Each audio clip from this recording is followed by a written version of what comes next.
Magandang gabi po sa ating lahat. Hindi Akala ko may mga bisita, dalawa. sayang. Sayang. Blessing sana makakalimutan na blessing. Kakanta sana ako kapag meron. Pwede naman. Dating mo daw, di ba? Joke. So, ang topic po natin for tonight is obviously po the armor of God. Kitang-kita naman sa screen. No, parang movie lang. So, I believe po ito natalakay na po ni Pastor Dennis. Pero parang wala yata kami nun. Or, Ano talaga? no, nasa bakasyon tayo. Amen. Sakto to. Ha? October. October kasi nasa bakasyon. Pero nadaanan namin ito noong pinag-dito naitulog ka dito. Saktong wala rin yata kayo. Yun ang topic. So, bakit po ito yung topic ngayon? No? Everyday po, pinagkalooban ng Panginoong Diyos na i-preach po ito ngayong gabi dahil yun nga, this is to remind us na that we are in the battle right now. No? So, we are at war. So, yes, it's not physical war. No? Although nangyayari ngayon to sa ibang bansa, pero but I am referring to spiritual battle. No? At mas mahirap ito dahil we are fighting against things in the unseen world. At hindi natin ma-deny, lalo na sa panahon ngayon, sa mundong ginagalawan natin, at kung paano mag-isip ngayon ng mga tao. Kung paano mag-isip ngayon yung mga tao, obviously, si Satan, the devil, ay actively na, or eagerly na umaatake. No? So, especially sa ating mga believers, at nakakalungkot man, yung madalas nananalo ang kalaban. Kaya naman, ating pong muling balikan kung paano natin mapagtatagumpayan yung laban na to. So, let us open our Bible. Basahin po natin isa-isa at dahan-dahan ng Ephesians chapter 6 verses 10 to 20. Ephesians chapter 6 verses 10 to 20. And after that, we'll come to the umpisa natin kay Brother Dennis. Before reading Ephesians chapter 6, verses 10. Finally, my brethren, be strong in the Lord and in the power of His might. Verse 11, put on the full armor of God, that we may be able to stand against the wiles of the devil. 12.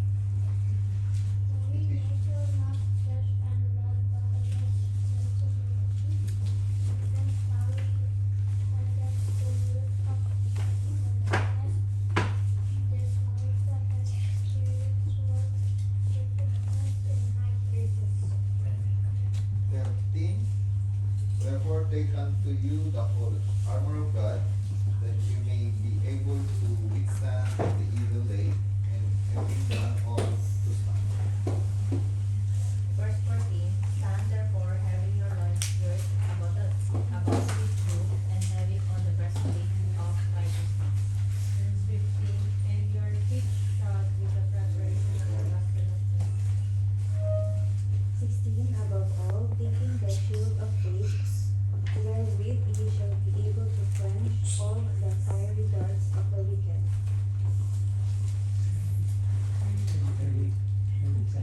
17, take the helmet of salvation and the sword of the Spirit, which is the sword of God.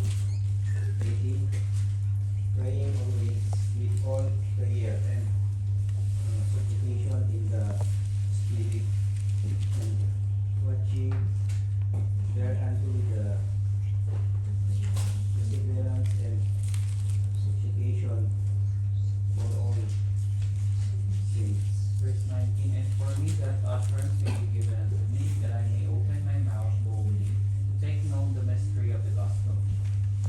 Verse 20, for which I am an ambassador in bonds, that therein I may speak boldly as I ought to speak. Amen. Let us pray po.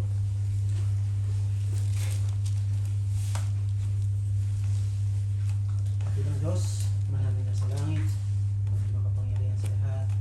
Panginoon, hindi kami nagpapasalamat po, Panginoon. At sa pagpahintulot mo, Panginoon, na kami makapag-aral po ng salita. Salamat po sa desire ng mga kapatiran namin na lumago sa inyong salita, Panginoon. Salamat po, Panginoon, sa pag-iingat mo para makarating kami dito. And salamat po muli sa patuloy mong paggamit sa tahanan nila Brother Donald at Sister Gina. And we pray, Lord God, na manguna po kayo ngayon sa gabing ito, Panginoon. At patawarin mo kami, Panginoon, sa aming mga kasalanan, kulang, Panginoon. Hindi na kalugod-lugod sa iyo. Hindi kami lumalapit sa iyo, Panginoon.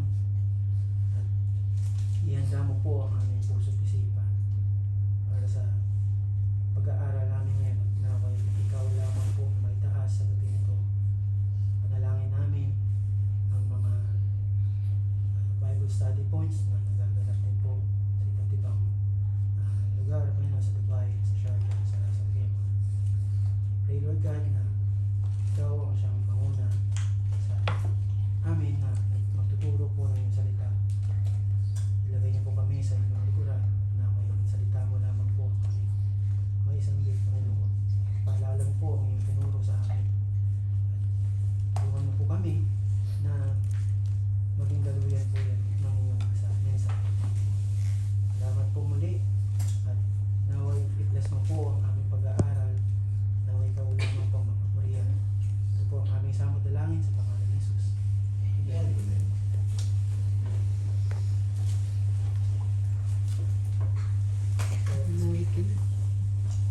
Muli po ng isang mapagpalang gabi sa ating lahat. Tanong po, ano pong napapansin niya sa kasuotan ng soldier na nasa screen? Obrigado. Bakal. So, meron po bang soldier or warrior na nagsusuot ngayon ng ganito? Wala na, no? No? Sa ibang bansa, wala na. Pero, kung mapapansin niyo po, no, yung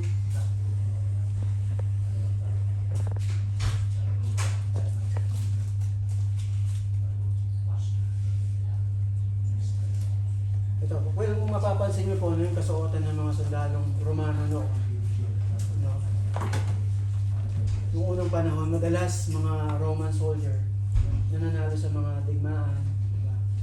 Bakit kaya? Tingin niyo po, bakit kaya? Siguro dahil maaaring meron silang malalakas na pangangatawan, no? Tulad ng Gary Ili. No? Ano pa? Kitang-kita naman natin. Ganun siya. Tapos kitang-kita rin naman sa kasuotan nila, no, na yung kasuotan nila pang digma, kompleto, no? May pang-opensa, may pang-depensa. At hinanitulad po yan ni Apostle Paul sa ating spiritual armor. So sinulat nga po ni Apostle Paul sa mga Ephesians na at ibinigay niya ito spiritual na binigyan niya ito ng spiritual na kahulugan upang ito ay magamit natin hanggang ngayon, no? Sa ating pananampalataya. So, as an introduction po, so, alam niyo po ba na every true believer, no, is a Christ Savior, is a Christ soldier, warrior. Amen. Tandaan po natin na ang buhay po natin noon, nung hindi pa natin tinatanggap si Jesus bilang tagapagligtas at Panginoon. Ang buhay po natin noon ay nasa kadiliman pa tayo. No? At nasa ilalim pa tayo ng kapangyarihan ng mundo. So, that time na tinanggap natin ang Panginoong Jesus bilang Panginoon at tagapagligtas, the time na nanampalataya po tayo sa Kanya, inilipat na po tayo from kingdom of darkness to kingdom of light. Kaya nung ikay tumanggap na kay Jesus, naging Kristiyano ka na, automatic po na nag-declare ka na ng war laban sa kingdom of darkness. So, anyway, kung hindi naman natin may iwasan yan sapagkat meron tayong mga kaaway, tatlong kaaway na mababanggit ko sa ating ituturo ngayon. Una, ang mundong ginagalawan natin ngayon. Yung madalas nating naririnig at nababanggit, yung word system. Dito po, itong word system na to, nandyan po yung the lust of the eye, the lust of the flesh, and the pride of life. No? So, yes, nabubuhay tayo sa mundong ito, pero dapat tayong huwag mamuhay ayon sa sarili natin. So, pangalawa, our flesh. No? Dahil sa old sinful nature, we are prone to sin. We are naturally choosing to do our own things rather than doing the will of God for us. So lalo na sa panahon ngayon, madaming mga temptations. As a Christian, hindi po tayo exempted dun. But then again, yung temptation to kasi hindi pa yan kasalanan eh. Unless it's a matter how we respond. No? So pangatlo, of course, the devil. No? Si Satanas. Pati na rin ang kanyang mga anghel na ang tanging gusto lamang po is to kill, to steal, and to destroy. So, we are in the great battle against the world, the flesh, and the devil. The time we decided to follow Jesus, we already declared war sa tatlong ito. So, but we must not be surprised at the constant warfare and the trouble. Soldiers don't like war, but it is their job. We are not yet in heaven. We are in the enemy's territory. And we must keep fighting until the war is over. So, same as Christian, sino ba naman ang may gusto ng war, di ba? Hanggat maaari, di ba, iwas tayo sa may, ayaw natin ng mag-aaway. Pero, as a soldier of Christ, since nandito tayo ngayon sa teritoryo ng kalaban, we must be prepared, no? We must prepare to fight or suffer for what we believe. Kailangan natin lumaban. Kailangan nating labanan ang sarili natin. Kailangan nating labanan ng makamundong ginagalawan natin at of course the devil.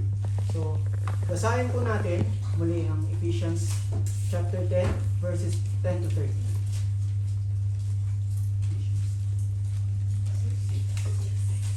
Ephesians chapter 6 verse 10 to 13.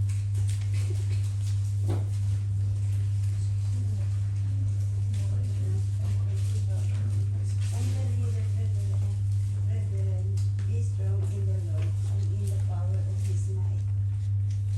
11. 11. 11 na. 11 na tayo. Wait, 16, 11? 6. Chapter 6 verse 11. Put on the whole armor of God, that ye may be able to stand against the wiles of the devil.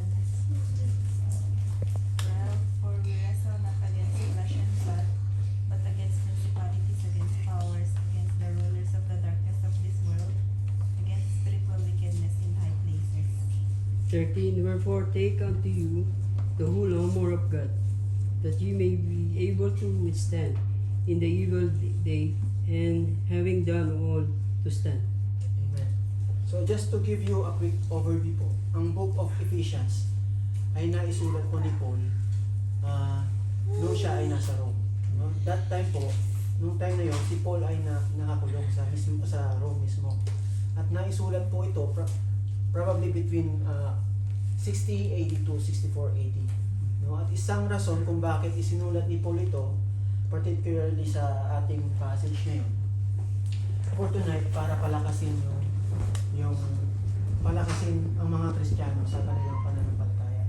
So, well, kaya siguro hindi na nakapagtataka na nagamit, kumbaga hindi na nakapagtataka na parang naging kagamit-gamit pa yung armor ng Romans, no? Parang naging kumbaga nagamit pa ni Paul ito, no? At binigyan niya ng tawag rito na illustration, ano? So sabi dito sa Ephesians chapter 6 verse 10 to 11. Verse 10 to 11. Finally, my brethren, be strong in the Lord and in the power of His might. Sa Tagalog po, bilang pangwakas, magpakatatag kayo sa Panginoon sa pamamagitan ng dakila niyang kapangyarihan. Bakit kaya niya sinabing be strong in the Lord? No? There is a warning. No? Dahil alam niya na may darating na problema, may darating na pagsubok, may mga darating na pigati. No? At alam niya yun dahil siya mismo na nararanasan niya yun. Kaya niya sinasabi, no? Kaya sinasabi niya na magpakatibay tayo sa kalakasan galing sa Panginoon. Dahil kung gagamitin natin ang sarili nating lakas, kakayahan, hindi po tayo magawa. Kaya sabi sa verse 11, put on the full armor of God that ye may be able to stand against the wiles of the devil. Ano nga ba itong wiles? No? Ito po yung ano nga ba yun? Yung paano nga ba? Yung cunning strategy na yun. Oo, yung maling paraan, no? Strategy ng kalaban. Nasa wala sa Tagalog ba? Sa Tagalog po, Tama yan sa Tagalog. gamitin nyo ang lahat ng kagamitang pandigma na ibinigay sa inyo ng Diyos para malabanan nyo ang mga lalang ng diablo. Yung pandaraya. Yung Tagalog. So, ano po bang klaseng Googlable pala ba? Googleable. Ano po bang klaseng laban to, no? Well, tayo po ay nakakaranas na masasabi nating challenges sa buhay natin, sa bahay, sa work, di ba? Sa amo minsan, di ba? Sa mga neighbors, di ba? Sa kaibigan. And there are times na naiisip din natin minsan na ang kaaway natin mismo kasama natin.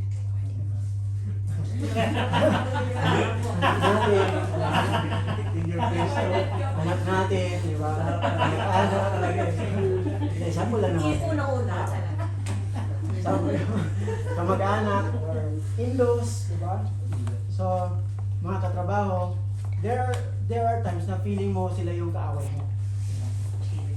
Lalo na siguro sa mga babaeng kapapanganak lang. Diba? Ano ba yan? Postpartum. Yun, Ang diba? dahilan. yan. Parang you against the world yun eh, diba?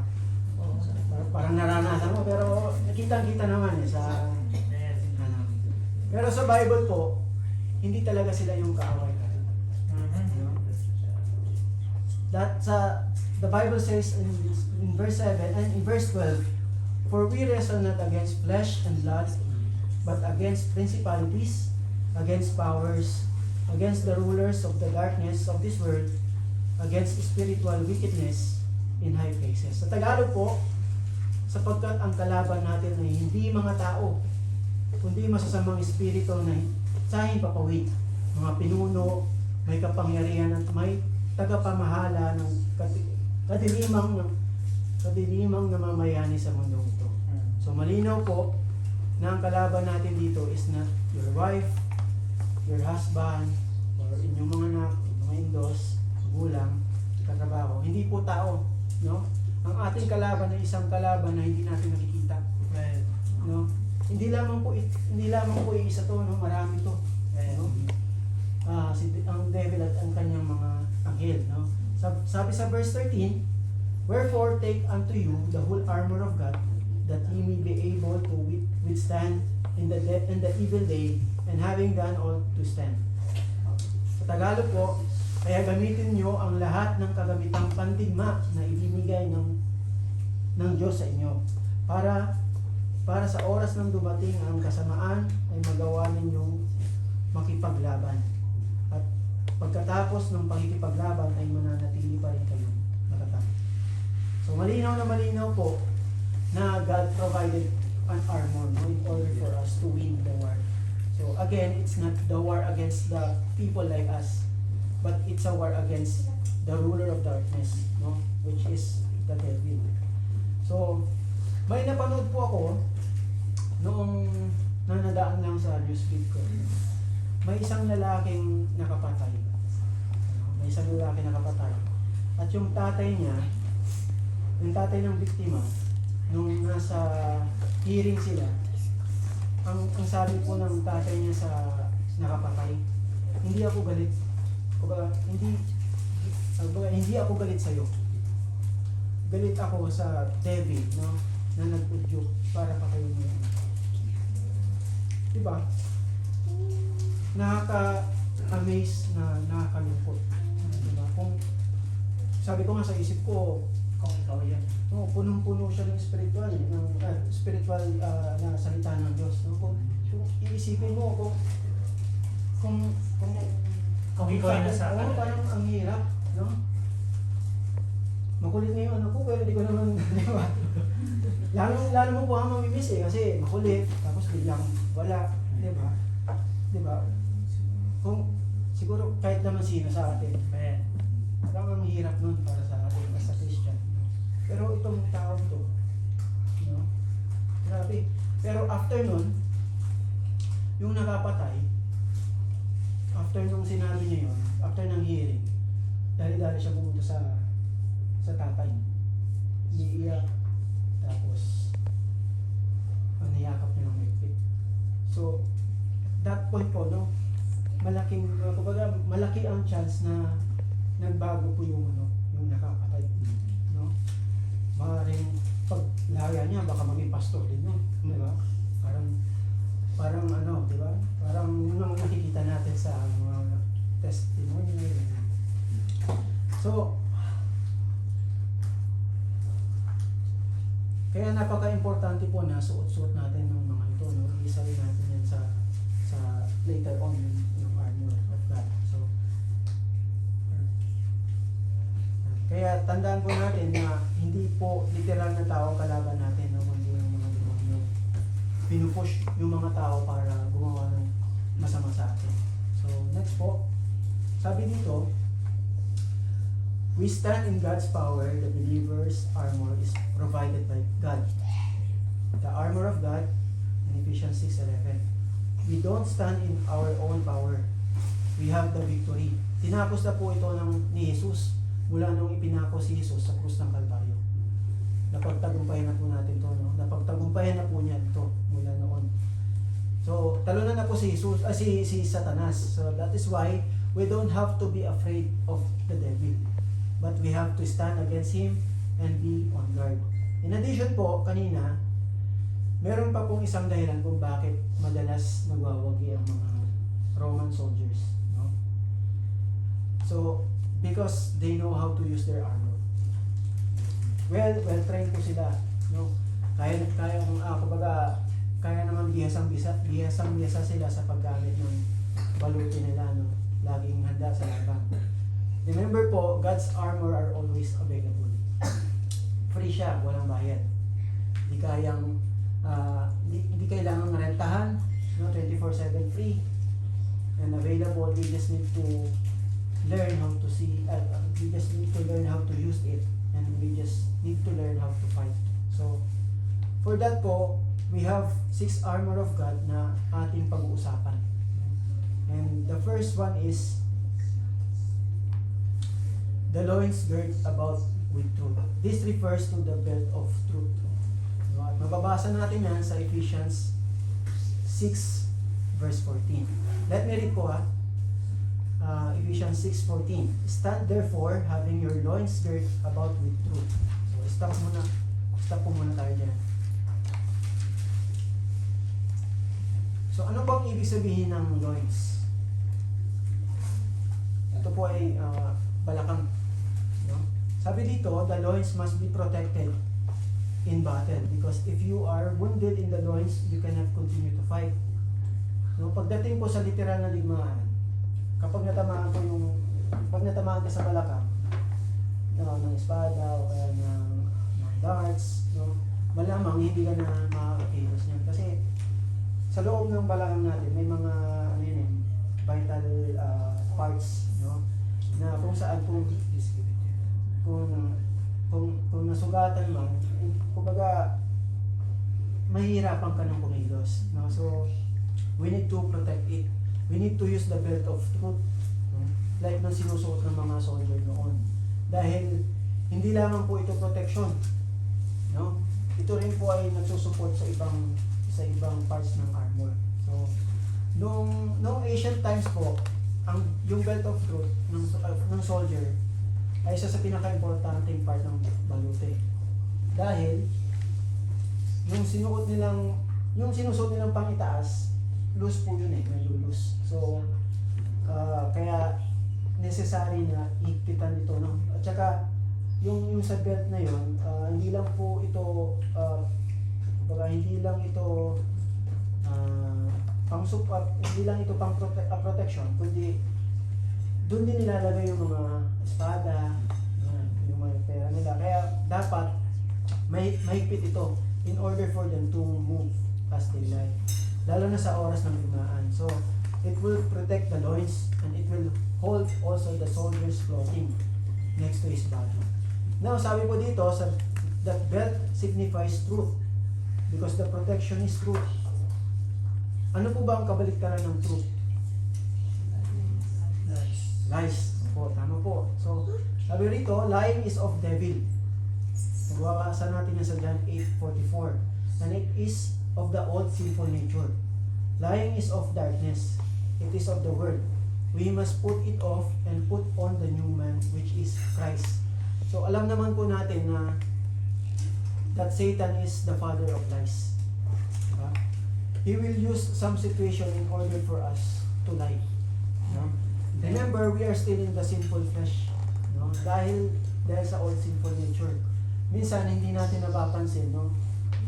Nakakapagsinungaling na. Nakakapagsinungaling pala tayo. No? Sabi dito, lying is often caused by fear. Diba? Minsan, nakakapagsinungaling ka dahil sa takot.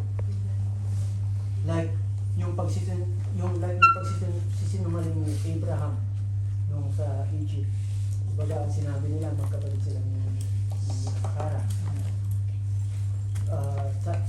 Nagsinungaling sila kasi sa takot nila na baka patayin sila ng Pero ganoon din po si Peter.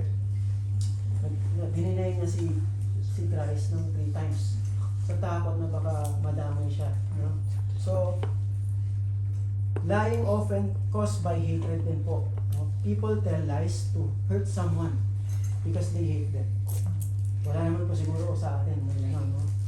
At saka, lying is caused by covetousness. People lie because they are greedy. Greedy sa position, sa power, no? Tulad ng mga politics, diba? Yung mga mababangong pangako, no? Na hindi naman pala natutupad para lang makuha yung votes. No? So, and lying is caused by selfishness and pride.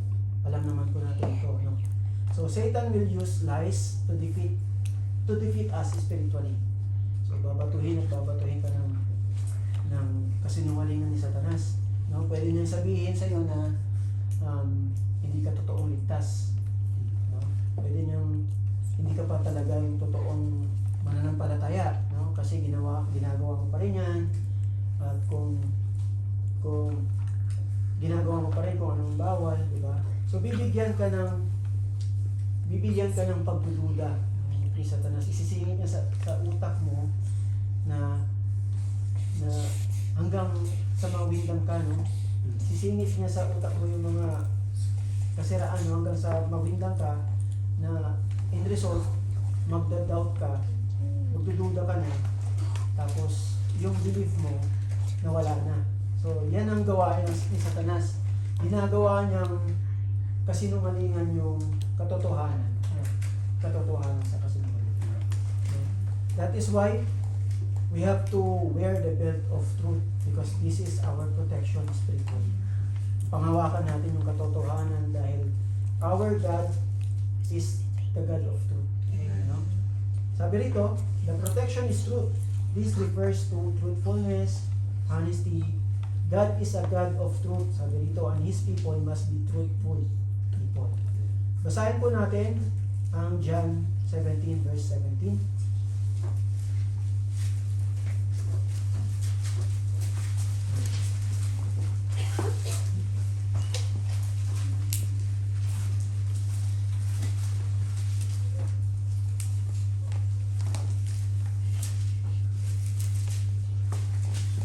Sino po?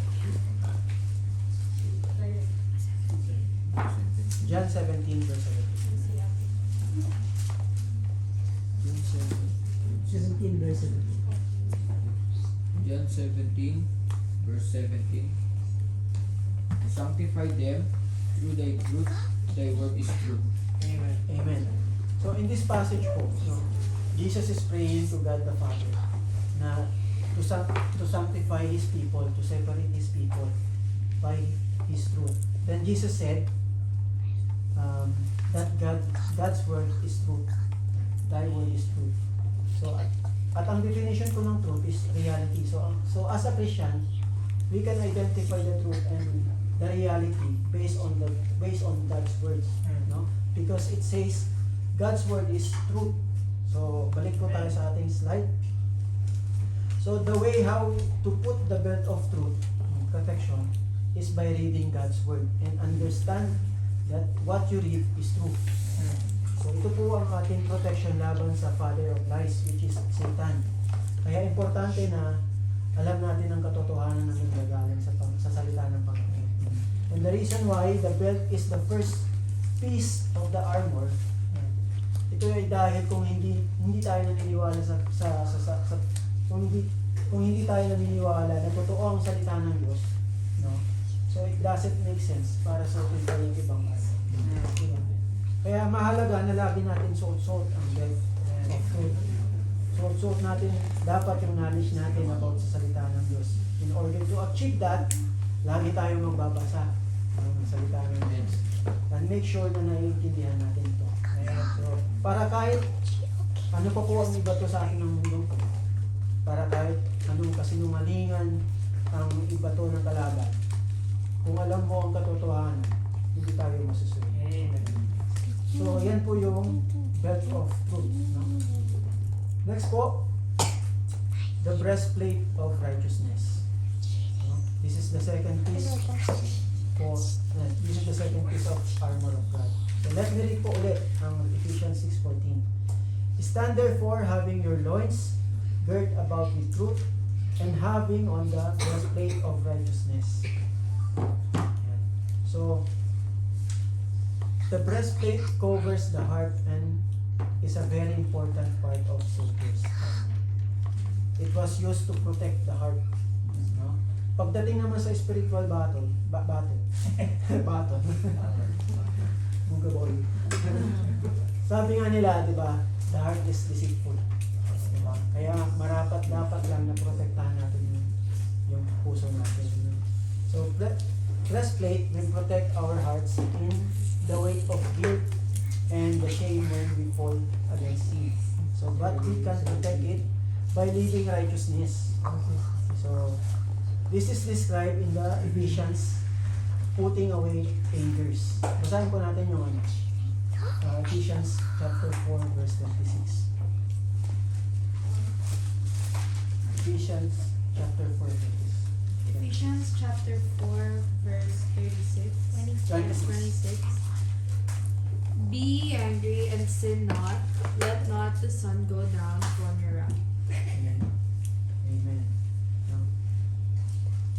So malinaw naman po, no?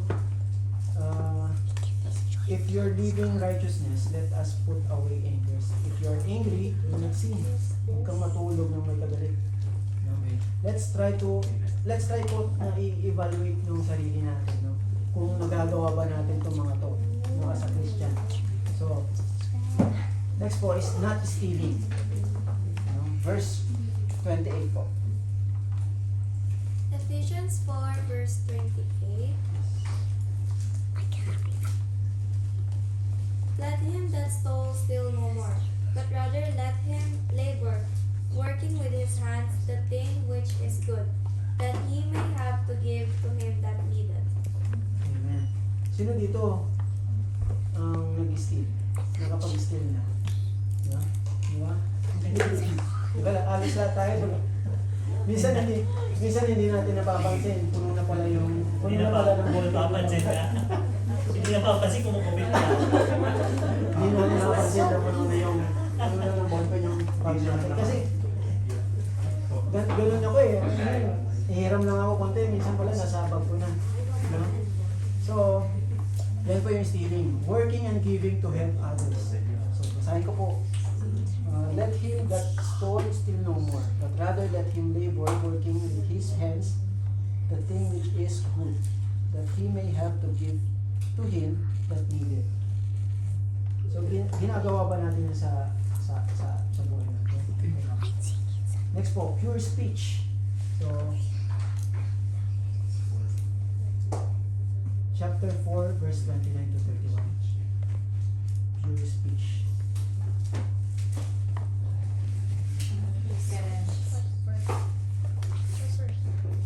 Chapter 4, verse 29 to 31. Yeah, I have it here.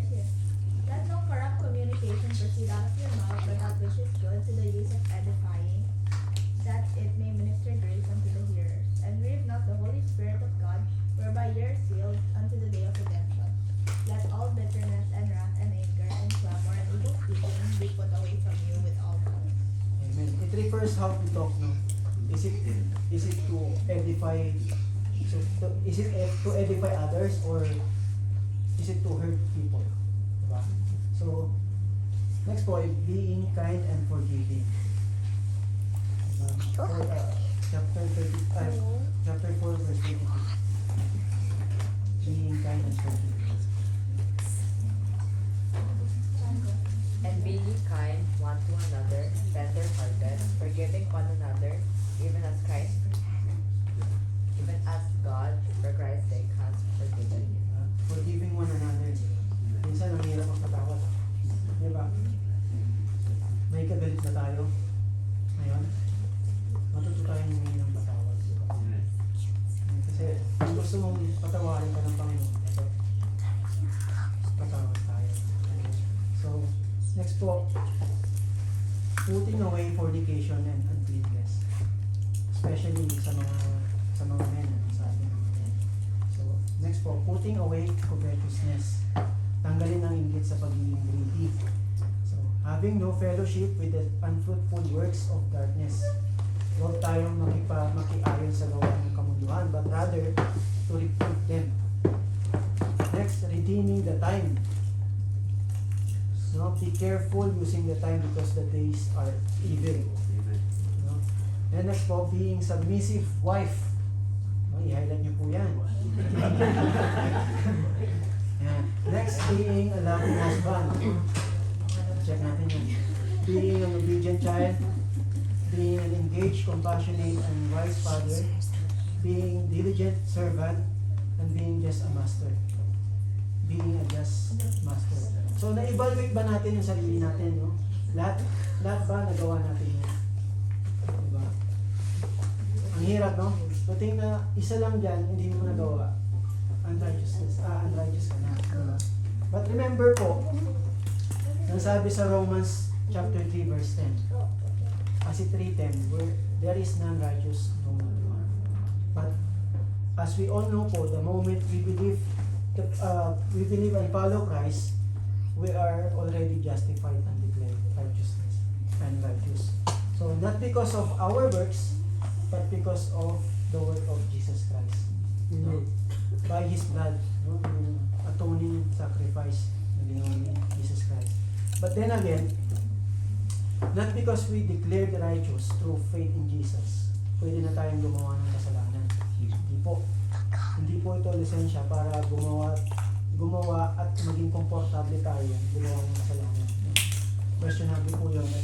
And as a followers of Christ, we have to be Christ-like. No? Kaya nga followers. Though we will never be like Him, because we are not perfect, but we need to follow the footstep of Jesus Christ. So the way that we put on the breastplate of righteousness is by owning the fact that we are not righteous. We will fail and mess up for sure because it is our righteousness. It is not our righteousness para makapunta tayo sa langit. It is God's righteousness. No? And that's what protects our heart. Kung mapapansin niyo po, no, in order to protect our heart, we should have a humble heart. No? Para tanggapin natin na we are not righteous. No? Not trying to become one, but we are righteous because of Jesus Christ. So that is the breastplate, and this is the second piece of the armor. So, next po. Feet shod with the preparation of the gospel of peace. So, it tells about the shoes of the gospel of peace. And this is the third piece of armor. Alam nyo ba yung shoes, yung shoes ng mga Roman soldiers noong ancient times? May mga studs sa bottom, no? Parang spikes ba? Spikes sa bottom. Para this is to allow them to stand firm, no? Stand firm when under attack or have secure footing on unstable ground para makapit. But if the soldier lost his balance and went down, kahit gaano pa katibay yung ibang baluti mo, no? Kung natumba ka na, no, the enemy will have you. No? These shoes or sandals ay hindi lamang pang-depensa lang pala, no? This is also part ng offense because it was also used to move forward, no? And sabi po dito, the believer is to be moving forward, no? Into the enemy's territory. We are not to be on the defense, hiding behind the castle walls. We move into the devil's territory by proclaiming the gospel. This is the great light that moves back the darkness. This is what Jesus commanded. Sabi sa Mark chapter 16 verse 15. Basahin po natin ang Mark chapter 16 verse 15. And he said unto them, Go ye into all the world and preach the gospel to every creature. So five times the commandment to preach the gospel throughout the world is repeated in the New Testament, no? Yung sa Matthew chapter 28, Mark 16, which is binasa ni James, and John chapter 20, and Acts 1. So very familiar po ang verse na to kasi it's all about the Great Commissions. No? At hindi po ito para lamang sa mga pastor at hindi lamang para sa teachers, no? Ito po ay para sa lahat. Para sa lahat ng Kristiyano. So Jesus Christ commanded us to preach the gospel in all nation. Kasama po tayo lahat doon. So let us read po Acts chapter 1 verse 8.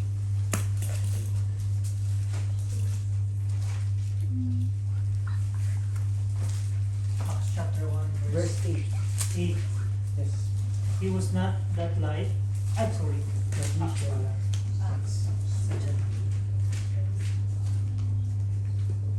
Acts chapter 1 verse 8. But ye shall receive power after that the Holy Ghost is come upon you, and ye shall be witnesses unto me both in Jerusalem and all Judea and in Samaria and unto the uttermost part of the earth. Amen. Yung mga nabanggit po na lugar dyan, no? Na nabasa natin, ini-illustrate niya kung gaano kalayo pwede i-share yung gospel. Ano po? Yung first, Jerusalem, ibig sabihin, share the gospel to our family. No? Next is Judea. Ibig sabihin, share the gospel to your neighbors or friends. And next po, Samaria. Ito na yung medyo malayo na lugar. No? Siguro, Manila, mga provinces. And unto the uttermost part of the earth. Ito na yung lugar na hindi na, kumbaga, no, walang pagsakalan na sa Panginoon. No? Hindi na kayang abutin ng social media. Kaya ikaw na mismo ang pupunta. No? Kaya saludo tayo sa mga missionaries. No? Kasi pagdating sa kanya, parang madalas parang delikado eh. Diba? So, it is a reminder po sa atin na saan man tayo dalhin ng ating mga paa. Dapat ready tayo i-share yung gospel. Amen. No? Dahil through gospel, every unbeliever can found peace. Yan. So, sabi po rito, preaching the gospel requires preparation. The believer must learn how to preach the gospel to different types of people. Amen.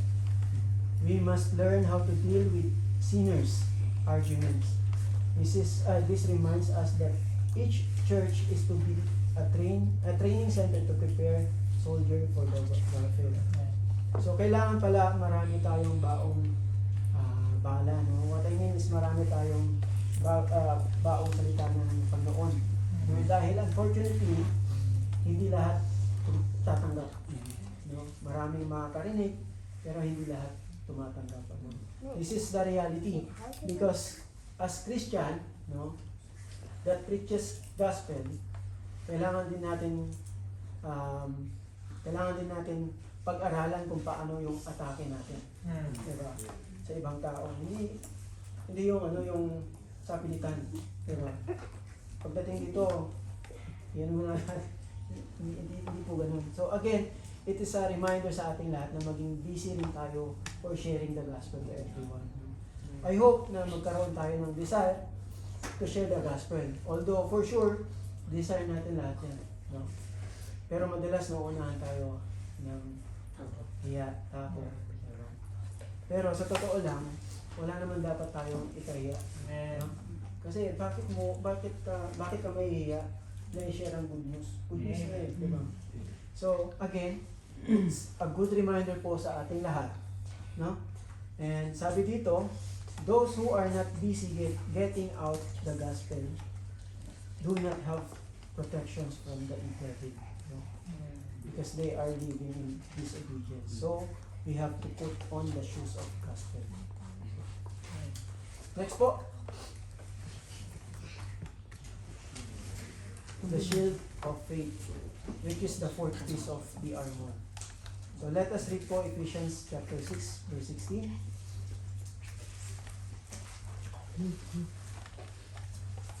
Ephesians chapter 6, verse 16. Ephesians 6, verse 16. Above all, taking the shield of faith, wherewith ye shall be able to quench all the fiery darts of the wicked. Again po, no, in terms of literal na ligmaan, no, or laban. Ang shield po ay isa sa pinakamahalagang pang-depensa. No? Ito po ay hindi lamang panangga sa espada, di ba? O sa nagliliparang mga arrows, no?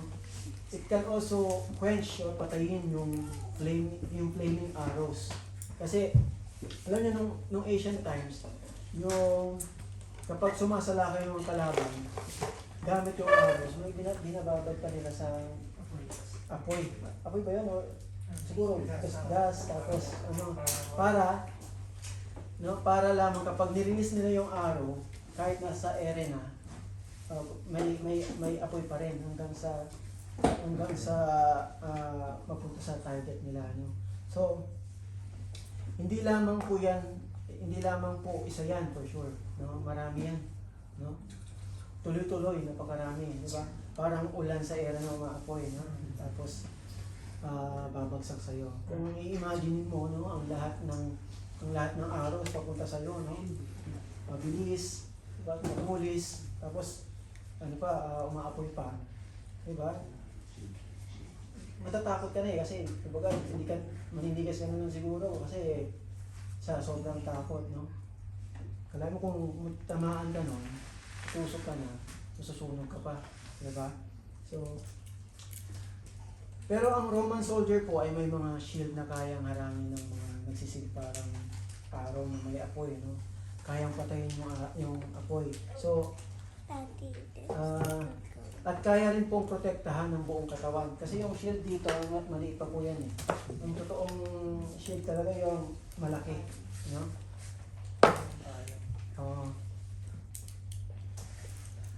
hindi po siya tulad ng nasa screen, no? So, tulad ng mga fiery darts na yan, in our spiritual battle, maraming klase ng darts or arrows ang nakaabang sa atin, no? Pwedeng tumama sa atin, maraming ibabato yan, no? Maraming ibabato sa atin ng kalaban. So, ang spiritual shield natin is our faith in God. Kaya napaka-importante na hindi mawawala yung pananampalataya natin sa Panginoon. Bagkus, dapat nadadagdagan pa. Dahil ito yung nagproprotekta sa kumbaga sa atake ng kalaban. So, unang-una dyan, ang atake of unbelief. Dito. The devils attack our faith with darts of unbelief. The darts are fiery, meaning they are cruel, hurtful, strong, and persistent. The devil attacks the believer's faith in God. He attacks God's character. No? Iko-convince niya tayo na hindi tayo mahal ng Panginoon. Iko-convince niya tayo na hindi tayo patatawarin ng Panginoon, hindi niya sasagutin ng mga prayers natin. No? Although, minsan talaga hindi sinasagot, no? Kasi meron siyang answer, ibang answer. May ibang plano pa sa atin na Diyos. So, sisirain niyo yung faith mo sa Panginoon. No? Until we question our salvation. Safe ba talaga ako? Diba? Bakit nangyayari sa akin to? So, ano pa? The devil attacks with fiery darts of temptations. The devil also attacked God's word, just as he did with Eve in the Garden of Eden. Ano bang ginawa niya kay Eve? Diba? Tinukso ni serpent si Eve na kainin yung tree of knowledge. Nasabi ng Diyos na huwag kakainin. Pero sinabi ng serpent na which is Satan na kapag kakainin niya to, she will be like God, knowing good and evil. So ano pa? The devil attacks fiery darts of suspicion. He used suspicion and slander to get us to think badly towards other people, even toward our own loving relatives and closest friends. So ilan lang yan sa mga atake ng kalaban. Doubts, fears, temptations, discouragement, all meant to weaken our trust. No? But faith is our shield. Kaya mahalaga na ito ay bit-bit natin palagi. No? We also need to increase our faith to God. Dalhin natin yung knowledge natin sa salita ng Panginoon para lumalim ito, para lumalim po ang ating tiwala rin. Dahil ang salita ng Diyos ay magiging depensa rin natin. Dahil kapag suot natin ang faith, anuman ang challenges na dumating sa atin, it will not overcome us. So the way that we use the shield of faith is by reading God's word, trusting God's word, and living your life accordingly. So in addition po, alam niyo po yung shield ng mga soldiers ng ancient times is meant to connect to the other shield ng other soldiers. No? So additional information po, our faith is meant to connect to the faith of others. No, kapag sama-sama po, like dito, no, kapag sama-sama po tayo nag-aaral ng salita ng Diyos, so we will become more stronger. So let us use the shield of faith at all times. Next po, ito yung panglima, the helmet of salvation. So in a battle, the helmet was used to protect the head of the soldier. So, napaka-importante po ito dahil once na nagkaroon ng damage yung ulo mo, no, yung ulo, baliwala na rin lahat ng armor. No? So, meron ka, kahit gaano pa yung katibay. Dahil nasa ulo ng brain eh. Pag nga may pumutok dyan, may pumutok ng utak, di ba, mamatay ka pa. Diba? So, mahalaga po na protektahan, mahalaga po itong part ng armor na ito. So, sabi dito, the helmet is most important because it protects the head or the mind. Sabi pa dito, current days, professional snipers are trained to shoot for the health because it is most effective course of attack. Pero sa panahon natin ngayon, no, lalo na sa Pinas, no, di na kailangan ng snipers eh, no. Ang daming namamatay ngayon. Harap-harapan, binabalay sa ulo, diba? Kaya parang ang dali-daling kumitil ng buhay. No? Kaya nakaka-lungkot lang din. No? Minsan ka na lang din mag-Facebook. Pwede ka din. No? So, the helmet is the believer's known soul salvation. And the devil's fiercest attack is aimed at that point. Again, he wants to make us doubt our salvation. We all know that God has saved us by the love of Christ. The gift of salvation is the gift is salvation from sin, and the wages of sin is death. But the gift of God is eternal life, not through Jesus Christ our Lord. And we receive this gift from God. Therefore, God rescues us from all sin in the past.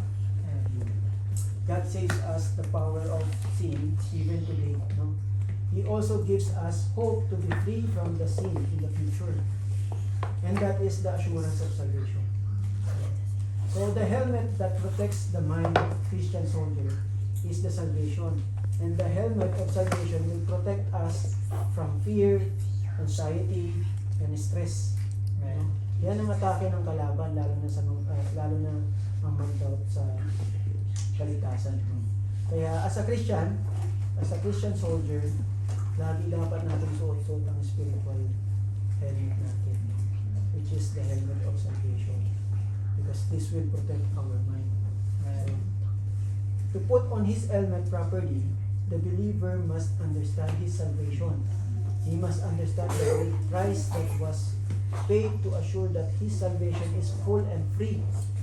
He must understand that his salvation is a gift, that it is by God's grace. So next piece of armor is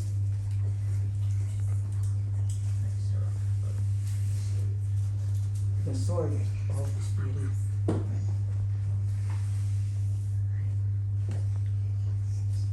The sword of the Spirit, which is the last piece of armor of God. Hindi magtatagumpay ang Roman soldier noong ancient times kung wala ito. Kasi ito lang po yung natatanging opensa ng armor. Take note, ito po ay maliit lang. Meron siyang dalawang talim, no? Na kung saan madaling gamitin compared sa malaki. At madali itong makatama dahil ang kabilat pa yung talim nila. Actually, the sword is both offense and defensive weapon used by soldiers for warriors. Let us read po ang Ephesians chapter 6 verse 17.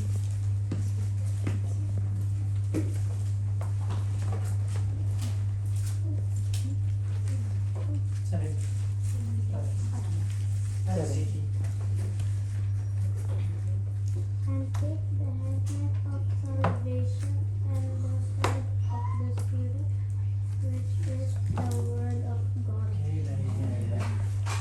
Ganun po. In this passage po, malinaw na ang sword of the Spirit is the word of God, no? Which is the Bible. No? Sabi po dito, the sword of the Spirit is God's word, no? The Bible. Basahin po natin ang Hebrews chapter 4 verse 12. God also refers to His word as a sword sa verse na yun. Hebrews chapter 4 verse 12. For the word of God is quick and powerful and sharper than any two-edged sword, piercing and even to the vein, dividing asunder of soul and spirit of the joints and marrow, and it is discerner of the thoughts of the intent of the heart. Amen. So, sa Tagalog po, basahin ko po. Sapagkat buhay at mabisa ang salita ng Diyos at higit na matalas kaysa sa alinmang espadang magkabila ang talim. Tumatagos ito hanggang kaluluwa at espiritu at hanggang sa kasukasuan at kaloob-looban ng buto. Nalalaman nito ang pinakamalalim na iniisip at hinahangad ng tao.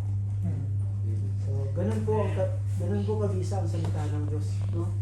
Parang kinakausap ka niya, no? Parang laging tumatama sa iyo ang salita niya, no?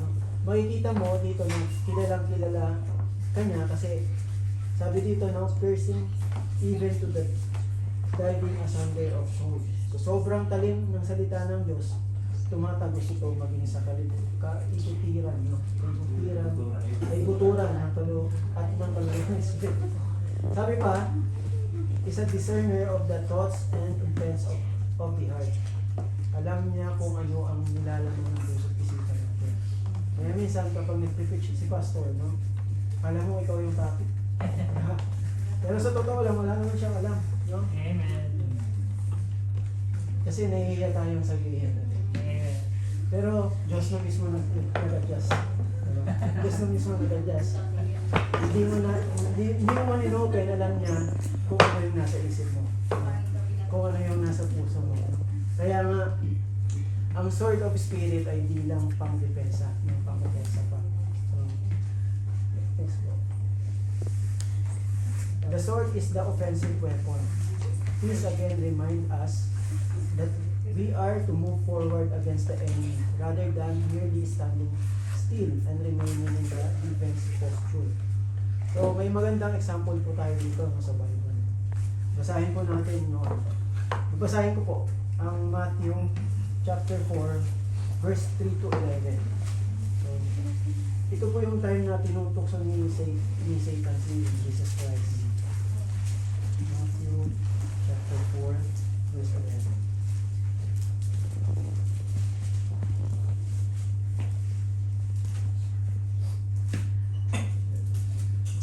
Matthew.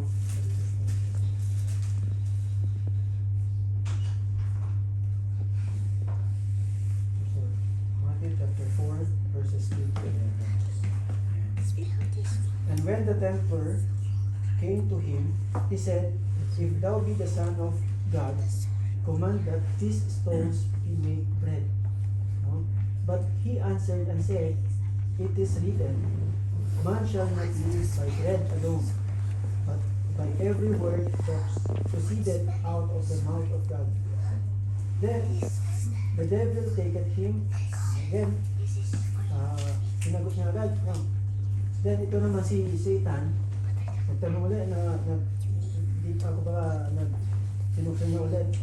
Then the devil taketh him up into the holy city, and setteth him on the pinnacle of the temple, and said unto him, If thou be the Son of God, cast thyself down, for it is written, He shall give his angels charge concerning thee, and in their hands they shall bear thee up, lest at any time thou dash thy foot against a stone. Then Jesus said unto him, It is written again, Thou shalt not tempt the Lord thy God. Again, the devil taketh him up to the exceeding high mountain, and sheweth him all the kingdoms of the world, and the glory of them, and said unto him, All these things will I give thee, if thou wilt fall down and worship me. Then said Jesus said unto him, Get thee hence, Satan, for it is written, Thou shalt worship the Lord thy God, and him only shalt thou serve. Then the devil left him, and behold, angels came and ministered unto him. So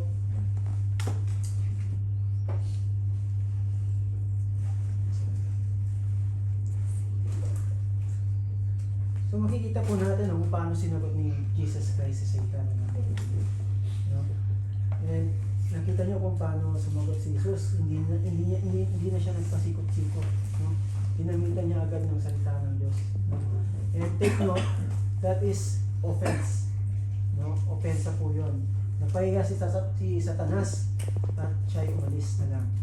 Kaya mahalaga po na alam natin yung salita ng Panginoon. Mahalaga na taniman natin yung sarili natin ng salita ng Diyos. No? Mahalaga po ito. Kaya naman, for every temptation, there is a counter verse. So kapag nag-struggle tayo sa lust, no? anxiety, anger, pride, God tells us that the way that we counter those temptations, we should use His Word. At magagawa natin yan kung patuloy natin pakakainin ng salita, pakakainin ng salita ng Diyos ang spiritual natin. No? At by meditating on scripture to the point where we can remember and taking the time to memorize verses so that we can speak them out during the time of temptation. So remember, ito lang po ang offensive weapon natin mga Kristiyano. Kaya kung wala tayong memoryadong Bible verse, no, mukhang alanganin tayo manalo. Guilty rin po ako dyan. No? Totoo kasi mas marami pang alam sila James and John na verse. No? So, yan po yung pang-anim na baluti sa armor of God. No? And last po, before we end,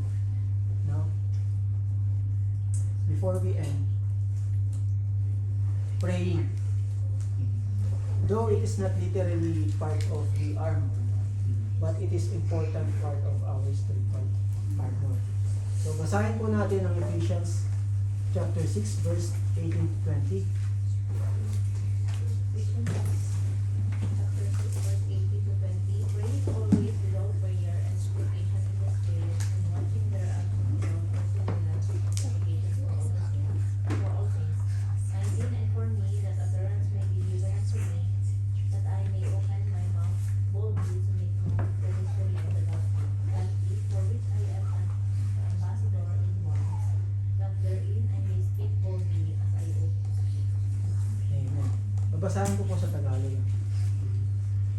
Sabi rito, verse 18, at manalangin kayo sa lahat ng oras sa tulong ng banal na Espiritu.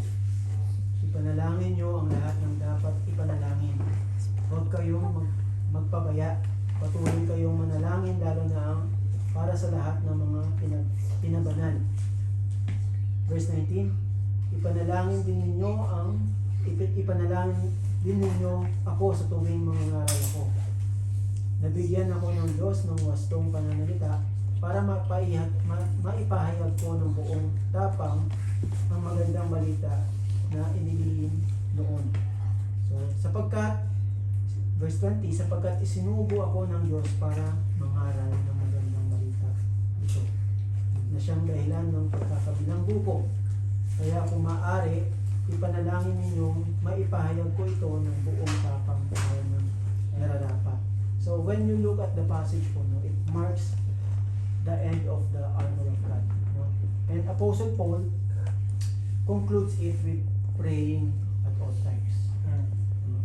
That we must pray in the Spirit.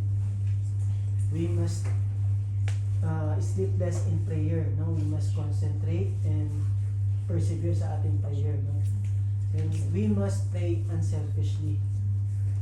And we must pray for our leaders, our pastors, preachers, and teachers. So, before we end po, ano-ano po ulit yung armor na ibinigay ng Panginoong Diyos sa atin? Ano pa?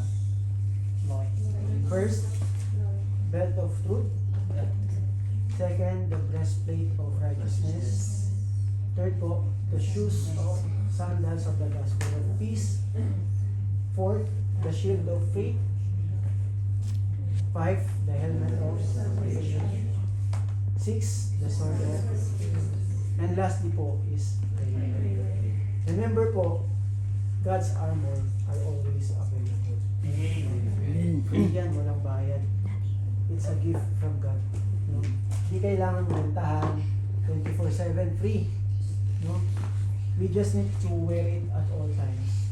We just need to learn how to use it.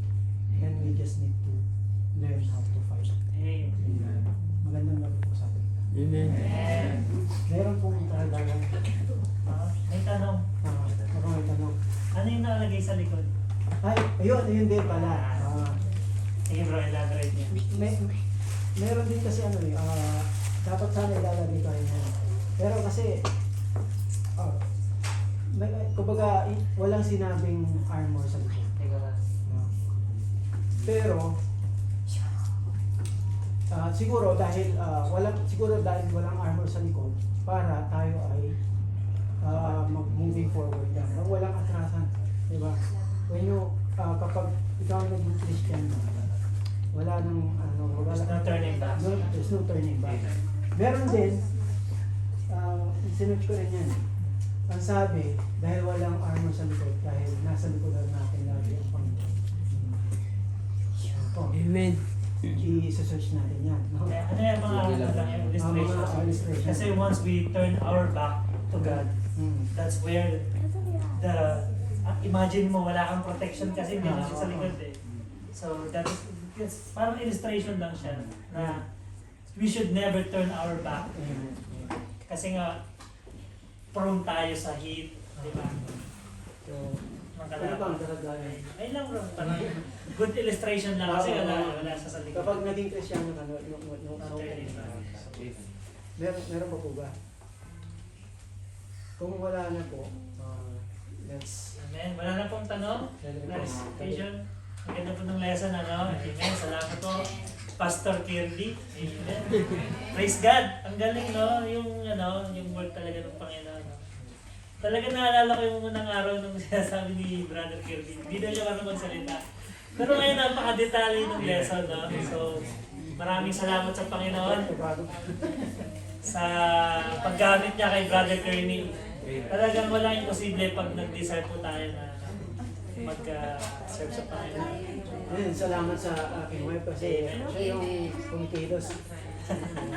So, praise God. Salamat, Brother Kirby, sa magandang lesson. Sige po, wala nang katanungan. Brother Dennis. Oh, let's pray. Sige, kung wala na pong katanungan, let us pray.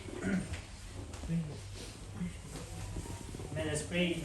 Our Heavenly Father, Lord, maraming salamat po, Panginoon, sa gabing ito.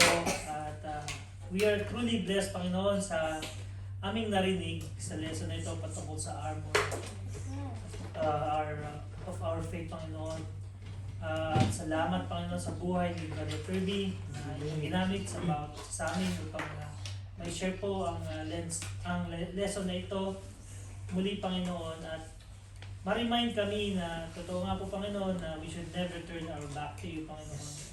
Maraming salamat sa reminder na ito, sa encouragement na ito, Panginoon, na kami po ay patuloy na lumakad at gamitin ang mga armors na ito, Panginoon, upang kami po ay hindi po madaya ng kalaban, Panginoon, sa tuwing kami pinanghihinaan, Panginoon, ng aming pag-iisip, gawa ng kalaban, Panginoon. We should remember, Panginoon, na ang iyong salita, ang tanging aming panlabang, Panginoon, upang kami ay huwag po madala ng kalaban at ng sistema ng mundong ito. Lord, salamat, O Lord, at alam po namin na hindi namin ito kakayanin ng kami lamang. Patuloy niyo po kaming patatagin sa aming spiritual na pamumuhay, Panginoon.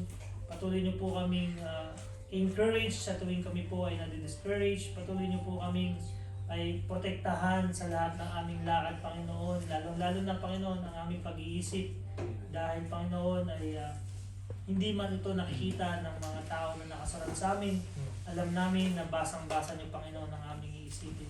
Alam niyo po, Panginoon, ang aming mga balak sa buhay, mga desire sa mundo.